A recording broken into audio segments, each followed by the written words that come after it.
Alors, Hamilton n'a pas encore eu besoin d'essayer la F1 2022 en simulateur.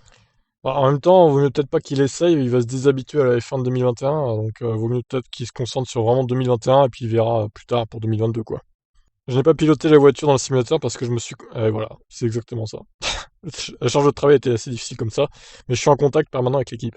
Même après nos courses, je parle toujours de la situation actuelle de notre voiture et des choses que je veux sur la voiture de l'année prochaine. J'essaie de garder un œil sur ces choses-là.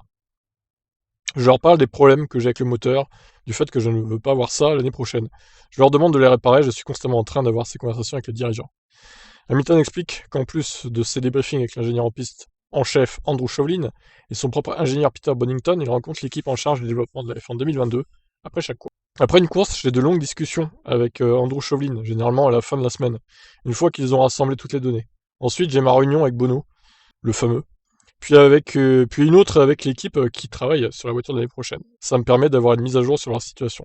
Si c'est fortement aérodynamique vers l'arrière ou vers l'avant, quel type de hauteur de caisse nous pouvons attendre, quels problèmes ils anticipent, quels défis ils ont, et comment ils anticipent que ce sera dans la voiture.